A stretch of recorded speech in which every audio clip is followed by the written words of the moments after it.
The following minisode consists of our post-rap conversation from the 1975 Shamedown. It's been minimally edited for listenability, but I thought it served as an excellent teaser for the full episode, which will be released next week. Here's a taste of the movies we won't be talking about in the 1975 Shamedown.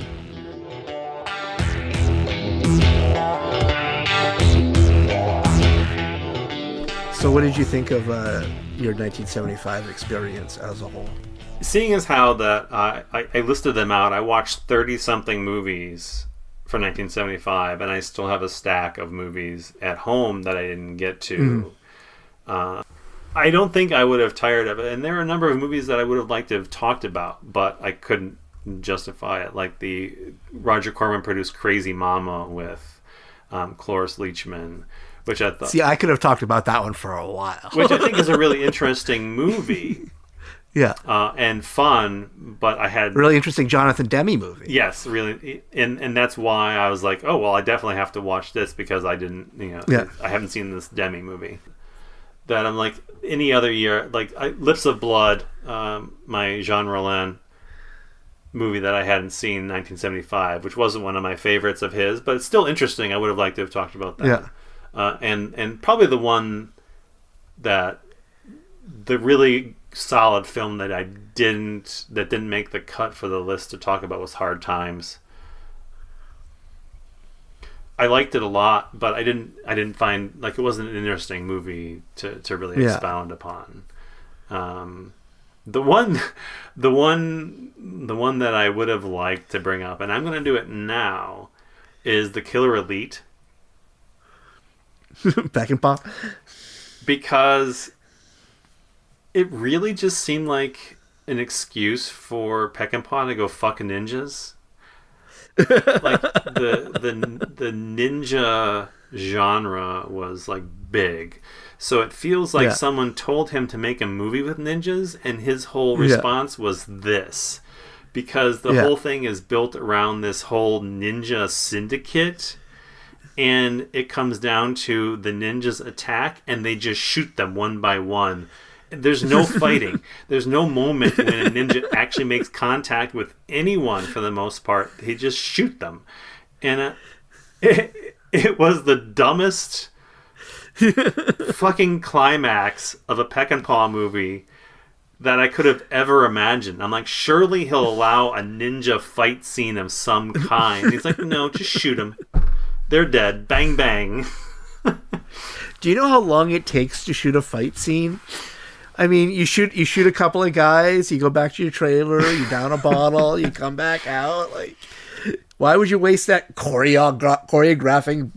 Like, Peckinpah would probably consider that to be like doing a musical, like doing a dance sequence. That'd be beneath his dignity. It was. And what's funny is that up until that point, I'm like, I kind of like this movie. It's it's a pretty standard premise, but I like the Duvall character. I like what we're doing here with James Caan, and and then it gets to the ending, I was like, well, he just whatever the rest of this movie, even though it's got James Caan doing Tai Chi poorly, and Peckinpah also dismisses that by never actually having him use the Tai Chi that he sets up in the first act. It was a terrible mess of a movie that went from being something kind of interesting to being dumb as shit.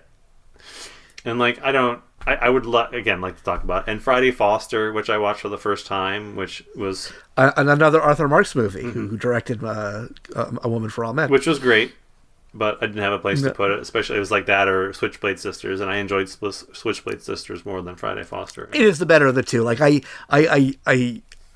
I like the attempt of what they were trying to do with Friday Foster, but I feel like it loses, like, because it's based on the comic strip, it just loses a bit of the edge that I think make Coffee and Foxy Brown like so much more electric. And it was exciting. Just the lesser of the group, but also enjoyable. What other? Get Mean, which has to be one of the biggest whatever Italian exploitation movies, like rips, that I've ever seen, because the whole thing is totally nonsensical.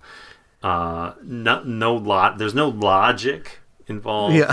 in the A to B to C. It is like A to D to 9. Yeah. If you're doing plot progression, that makes sense in my head. And then I watched the Godzilla movie with nudity, which was a fun surprise. I was like, oh, I haven't seen the Terror of Mechagodzilla. Let's put that on. It's like, oh, look, there are boobs in this Godzilla movie. It's nice that you told me that, because I have that Criterion set, but I haven't gone through pretty much any of the movies in it. There you go. It is there. There's a cyborg in it, and they're doing an operation on the cyborg, and the cyborg is then topless because they're doing like chest surgery, and they decided just to undo the whole thing to do it. And I'm like, that's interesting. They got away with it, or they could do it, or they're getting away with it because it's technically a robot, but that's really real boobs. But yeah, 75 is such a interesting. I mean, you've got all these different genre types coming together in the same year, plus all of the new Hollywood, and I mean, I even watched the Apple Dumpling Gang for the first time for this. Like, it was really a lot of different elements coming together, and it's another year that I felt like I'd seen a lot. Yeah. But I was surprised by how much I could easily pull up the stuff that I really should have seen by now, especially considering some of the actors involved, the directors. I was very good on the top end of the important films I needed to see, but the 70s were so much weirder than that. Well, that was my take of like it, is that I just, as I'm scrolling down the list, it's like I can't get a bead on 1975. Like, no. It doesn't make sense to me. Like, and there are like some of the greatest films of all time were made in 1975, but as I'm going down, like, I don't know if this was a great year for film. Like, it's almost, it has sort of like this in between sort of feeling. Like, we're moving, like the studio system has finally died, but really the auteur thing really hasn't fully kicked in yet. Or maybe it's like sort of like the Jaws sort of thing. Like, because to me, like, Jaws really highlights sort of what I consider to be the myth of the 70s, which is this idea that, like, it's the greatest decade for film because the studio took all these chances, because they were really open to the idea of, like, allowing art to be made instead of just purely, like, you know, going for financial success, when that is complete bullshit. The reason why all those weird films got made is because the old formulas had completely stopped working, and they hadn't found any of the new formulas yet, so they were literally trying anything based on one or two bouts of freak success. So you have this really eclectic sort of thing happening. But then once Jaws happened, and then Star Wars happened, and that's when they went, oh, we know what we're doing now. And so if you actually look at the top 10 list of the 1970s, it's the most commercial movies ever made. It's not what we think of when we think of the 1970s, but that really was sort of, to me, like the 1970s. And I think 1975 really just hits, it really truly does feel like it's in the center of that, where movies are getting more commercial and less commercial at the same time. And that sort of balance is sort of like it's resulting in greatness, but also in a lot of stuff where you're sort of like, why did that even get made? Yeah, it's the why did it get made, but it's also why did it get made that way? Yeah. There's quite a bit of these. I think you could probably classify them as mid-budget films that you can't qualify as experiments because they're firmly made within this traditional mode of production with a normal script, but they're just done in a way that's either that's just off somehow. And I look at the Peckinpah thing, and like it's a standard like revenge sort of thriller made within like competing almost CIA operations.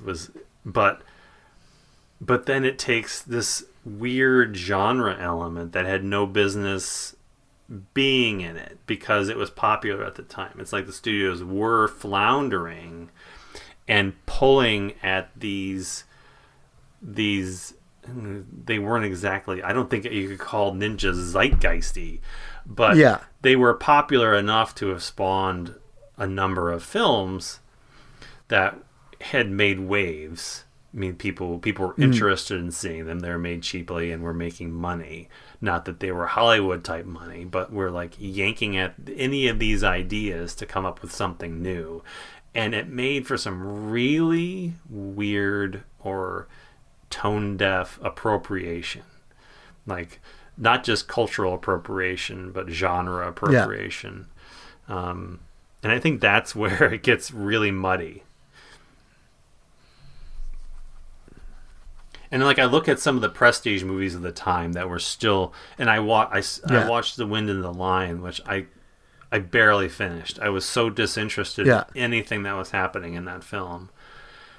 And it's clearly still clinging to that late 60s mentality of the prestige picture. Yeah. And it's not interesting. The Connery character is supposed to be, harkening back to it feels like it wants to cling to Lawrence of Arabia. Like, I feel like that's like what it wants in its core to be. And it totally misunderstands why Lawrence of Arabia was such a fixture and such an important moment in cinematic history. It totally doesn't get why that was a good movie. John Milius didn't get a lot of things. I think that specifically speaks to they were lost at this point in time. The thrilling elements that come into play are from indie filmmakers who now have this new opportunity with the rise of the like grindhouse culture. The drive-in culture has splintered so that it's now made up of these low-budget experimentation, Cormans, international films, and we're seeing all of these elements come together, and Hollywood almost seems clueless. I mean, you look at Brannigan, which I think is the upside of being clueless, but that's a happy accident. But and also like you have like it's also the beginning of sort of the sort of the emperor has no clothes period of like the auteur brats, because like you said, like your top 5 is At Long Last Love, but that original cut and the way Bogdanovich chose to basically artificially like inflate the budget to suit like sort of a whim, because he wanted them to sing on camera instead of like to a recorded track, and that basically doubled the budget. And I think like you have that like, sort of, it's like the beginning of the era and the end of an era at the exact same time. So fast. Like, we think about the New Hollywood era as being such a hugely important time period. But it's 5 years. Yeah. Because once Days of Heaven happens, that's the end. I mean, that's the implosion. And it's almost like sort of the main benefit of it. It wasn't even so much the new guys. It was the guys like Sidney Lumet, who actually did start from the classic studio system, but then was able to do something like Dog Day Afternoon. So the guys who were able to adapt and move what was going on were basically doing better work, like consistently, than the ones who just were given carte blanche from right the beginning. Well, I think you mentioned Milos Forman too, who is a huge, maybe undersung influence in bridging this gap, because he starts in foreign cinema, in these quirky Czech films, and then becomes through a few steps the director of Amadeus, and bridges this entire era, while playing the game of New Hollywood, and then moving into what is sort of a resurgence of prestige pictures in the 80s that are more in the mold of the 60s films that he wasn't even making in the 60s. He was making small, humanistic, quirky things, and then became what he was rebelling against with the Czech New Wave. It's an interesting time, even if the movies that I watched weren't always that tremendous. But I always wanted to watch more, is the thing. Like, even as bad as I thought some of them were, it inspired me to continue. I think because I knew, like, I was determined that no matter what, I was going to... Because I had always been, like, side-eyeing its spot at number one at the top. So I was sort of like... I can't side-eye it if I haven't seen it. So I felt like I had to, like, no matter what, I was going to watch John Dielman from beginning to end. And I know I sort of posted about my frustrations as I was watching it, and someone who really loves the film felt like they were upset with me because they felt like I was basing my comments more just based on the idea of it sort of like spot on a random list rather than for the movie itself. But to me, it was sort of like, but that's the only thing that's interesting about it. Like, to me, is the fact that so many people see something in it that I very clearly don't. And a case being where, like, I don't feel intellectually, like, overpowered by the film, where it's like, oh, I didn't get it. Like, I got the movie. I fully understand what was happening, and I can see why other people love it. But for me, it just, doesn't work. And so because of that, I was like, everything else I'm going to watch from this is going to be the opposite of this. And so that's why the rest of my list, for the most part, are very sort of like low budget, grimy, sort of smutty, sort of like sexy stuff. And it's because, like, after watching a movie where the whole premise is we're going to deny all of that, specifically to torment you, is like, well, okay. And afterwards, I'm going to enjoy as much of it as I possibly can. Well, there is that specific release. I think it applies to, like, nudity and horror and the build up and instant gratification.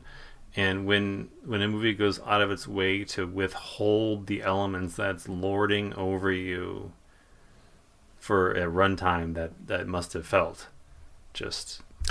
It took me like I had to watch it over the course of 3. I basically watched one of each 3 days a different day. There is a pattern of build up and release that goes along with these genre films that we've talked about quite a bit today.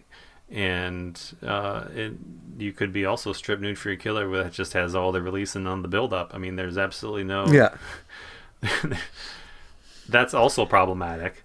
So it's not like... And when all of the actresses look exactly the same and you can't tell who is who in each different scene. If you just have all of the catharsis without the lead-in, it's also empty, so it cuts both ways.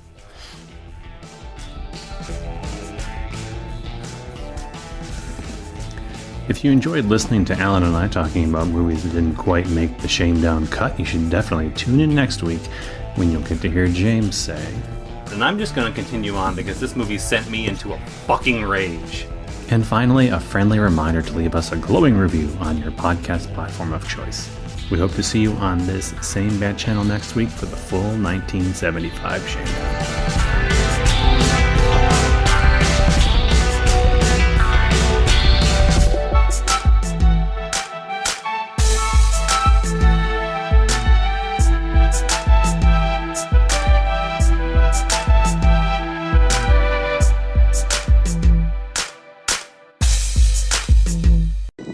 Chosen wisely.